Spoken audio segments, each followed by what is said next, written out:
Hello, welcome to Story Time with Judy. Our book today is We Gather Together, Now Get Lost. Well, Gilbert is so excited about going to school the next day because they're going on a field trip to Pilgrim Town. Well, the next day, Gilbert gets up late and it makes him late to school. By the time he gets to school, the teacher has already assigned buddies for the field trip. And Gilbert was wanting to be the buddy to his best friend. But it didn't work out that way. Gilbert ended up being buddy with someone that he didn't like. So all day when they go to Pilgrim Town, he tries his best to lose his buddy. But then Gilbert gets into a little bit of trouble. Let's find out who it is that helps Gilbert out and saves the day. Gilbert was so excited he tossed and turned all night. Tomorrow his class was going on a field trip to Pilgrim Town, and Gilbert kept thinking about how much fun it would be. Frank was going to be his buddy for the trip and promised to bring checkers for the bus ride. Gilbert finally drifted off to sleep when, bam, something bopped him on the head. Gilbert woke with a start and fell off the bed. His sister Lola laughed and waved her doll around. "You have to get up," she said. "I am up," Gilbert said, but he was really down on the floor, stuck between the bed and the wall. Lola tried to bop him again. "Mom says you're late for school." Gilbert had never been late for school, but today he was tired and didn't want to get up.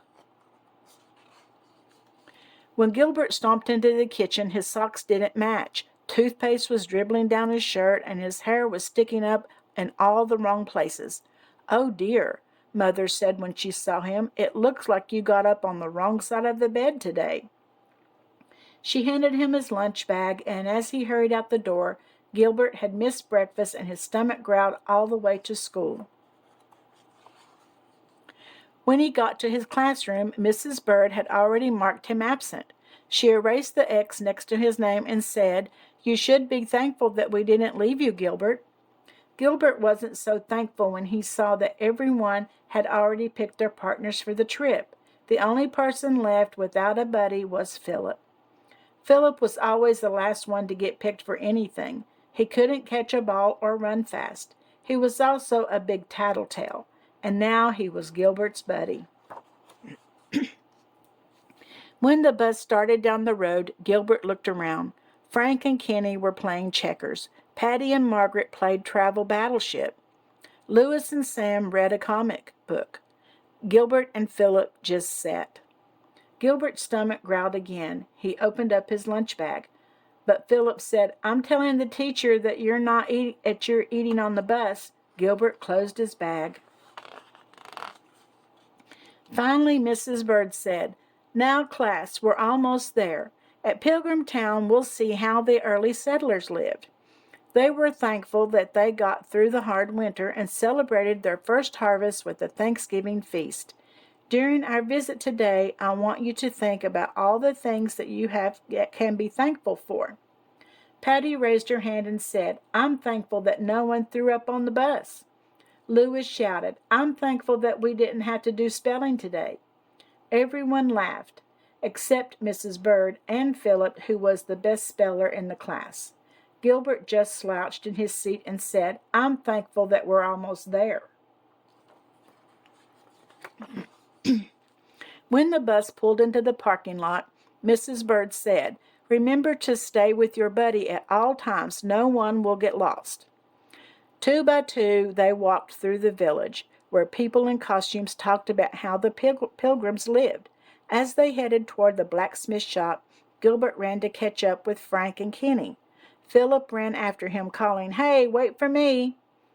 Frank said, "Too bad we can't be triple buddies, Gilbert, but you have to stay with Philip." When Philip caught up, he said, "Don't walk so fast, Gilbert. Mrs. Bird wants us to stick together." So Gilbert walked really, really slowly. Philip pulled at his sleeve and said, "Hurry up, Gilbert." At the hay barn, Gilbert hid behind a group of older kids, but Philip found him. "Stop it, Gilbert," he whined. "I'm telling Mrs. Bird that you're fooling around." "You're a big tattletale," Gilbert said. "Why don't you just get lost?" "I'm telling Mrs. Bird that you called me a tattletale," Philip said. On the way to the picnic area, Gilbert slipped into the restroom when Philip wasn't looking and locked the door behind him. Now Philip would never find him. Gilbert waited a few minutes, then went to unlock the door. The lock wouldn't turn. He tried again, but it was stuck. He banged on the door, yelling, "Hey, Philip, I'm in here." Philip didn't answer. Gilbert banged on the door again. "Is anyone out there?" he shouted. No one answered. Uh-oh, Gilbert thought. If Philip didn't see him go into the bathroom, no one would know he was in there. Or worse, Philip might not even tell anyone that Gilbert was missing. That's what Gilbert would do if he were Philip. The class might leave without him, and Gilbert would have to spend the whole night there, alone, in the bathroom, in the dark. Suddenly, the doorknob jiggled. "Is somebody there?" Gilbert shouted. It was Philip. "Gilbert," he said, "I've been looking all over for you." "I can't get out," Gilbert said. "The lock's stuck." "Hold on," Philip said. "I'll get help." After a few minutes, a guide came with a key. When Gilbert finally got out, he saw Philip, but not the rest of his class. "Uh-oh," he cried, "we lost our class." The guide smiled and said, "Then we'd better check the lost and found."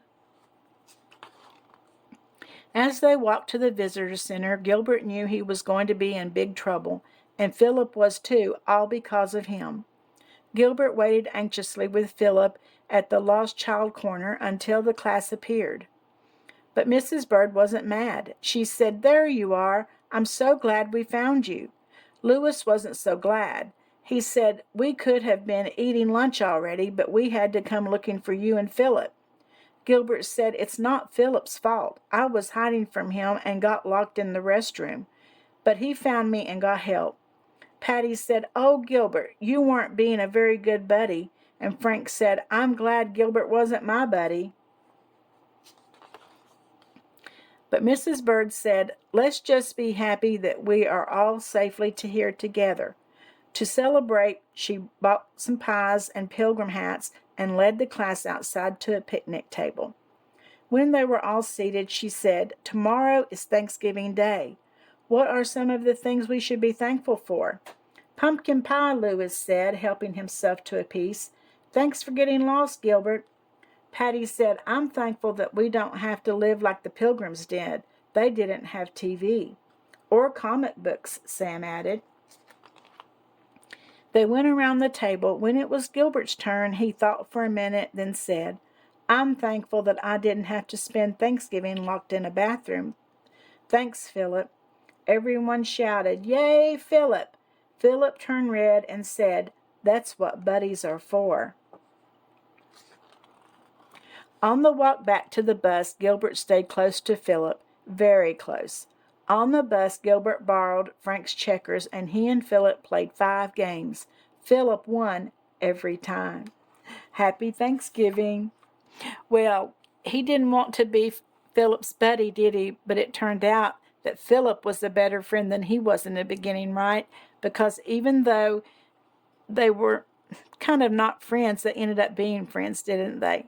I hope that you enjoyed this book, and I'll see you again tomorrow. And don't forget to like and subscribe.